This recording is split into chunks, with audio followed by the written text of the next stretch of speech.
ইসলামের ইতিহাসে রাসূলুল্লাহ সাল্লাল্লাহু আলাইহি ওয়াসাল্লামের শুভাগমন ছিল কেবল এক মহাপুরুষের আগমন নয়, বরং তা ছিল বিশ্বপ্রকৃতির এক আমূল রূপান্তর।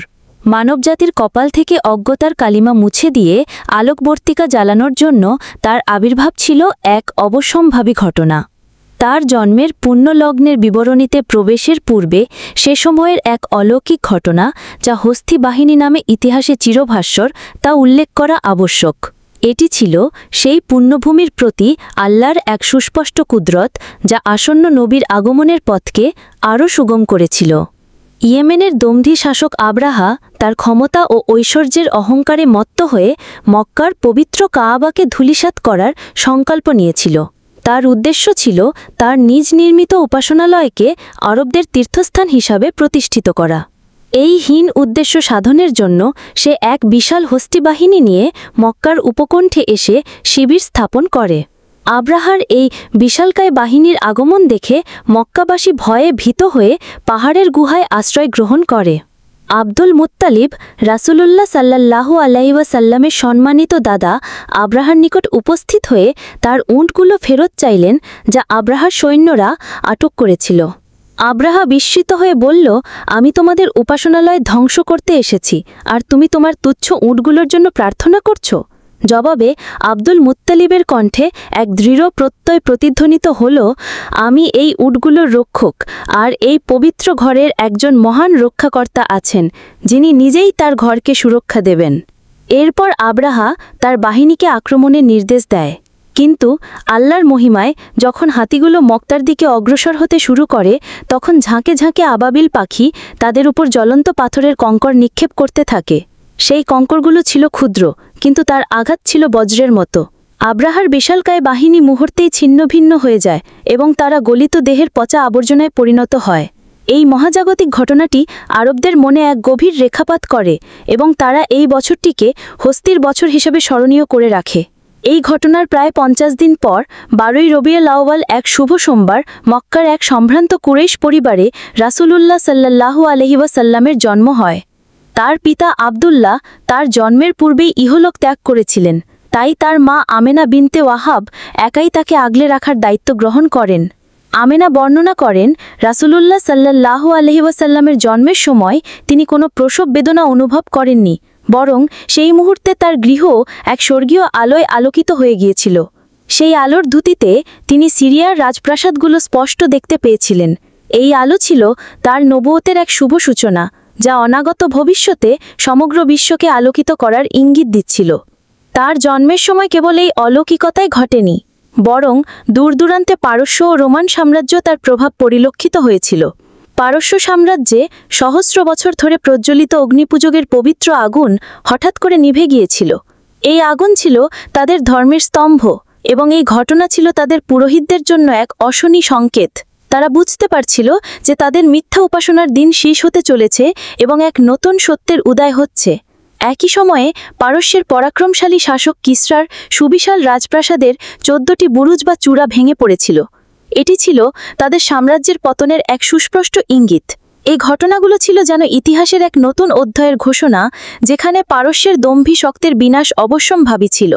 অন্যদিকে রোমান সাম্রাজ্যে অনুরূপ আলামত দেখা গিয়েছিল। শামের একটি সুপ্রাচীন গির্জা, যা বহু শতাব্দী ধরে তাদের উপাসনার কেন্দ্র ছিল, হঠাৎ করে ধসে পড়েছিল। এই ঘটনাগুলো যেন পুরো বিশ্বকে বার্তা দিচ্ছিল যে পুরনো মিথ্যার প্রাসাদ ভেঙে যাচ্ছে এবং এক নতুন সত্যের সূর্যোদয় হচ্ছে।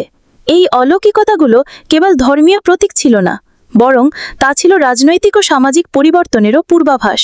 পারস্য ও রোমান সাম্রাজ্যের এই বিপর্যয়গুলো ছিল ইসলামের বিজয়ের পথ প্রশস্ত করার এক পূর্ব নির্ধারিত আয়োজন। রাসূলুল্লাহ সাল্লাল্লাহু আলাইহি ওয়াসাল্লামের জন্মের সংবাদে বহু হৃদয় আনন্দে উদ্বেলিত হয়েছিল। তার দাদা আব্দুল মুত্তালিব, যিনি তার পিতৃহীন নাতিকে পেয়ে অত্যন্ত আনন্দিত ও গর্বিত হয়েছিলেন, তিনি সদ্যজাত শিশুটিকে কোলে নিয়ে কাবা ঘরে গমন করেন এবং আল্লাহর প্রতি কৃতজ্ঞতা প্রকাশ করেন।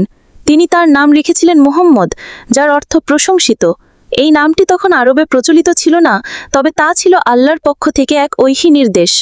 তার জন্মের সুসংবাদ পেয়ে তার চাচা আবু লাহাবের দাসী সুয়াইবা আনন্দে আত্মহারা হয়ে তার প্রভুকে খবর দেয়। আবু লাহাব এই সংবাদে খুশি হয়ে সুয়াইবাকে দাসত্ব থেকে মুক্ত দেয়। যদিও পরবর্তীকালে সে ইসলামের ঘোর শত্রু হয়েছিল, তবে এই ঘটনা প্রমাণ করেন যে রাসূলুল্লাহ সাল্লাল্লাহু আলাইহি ওয়াসাল্লামের আগমন সংবাদে তার হৃদয় সাময়িক প্রশান্তিতে ভরে উঠেছিল। শৈশবে রাসূলুল্লাহ সাল্লাল্লাহু আলাইহি ওয়াসাল্লাম প্রথমে সুয়াইবা ও পরে হালিমা সাদিয়ার দুধ পান করেন। হালিমা ছিলেন এক দরিদ্র গোত্রপতি, যিনি রাসূলুল্লাহ সাল্লাল্লাহু আলাইহি ওয়াসাল্লামকে গ্রহণ করার পর তার জীবনের অভাব দূর হয়ে গিয়েছিল।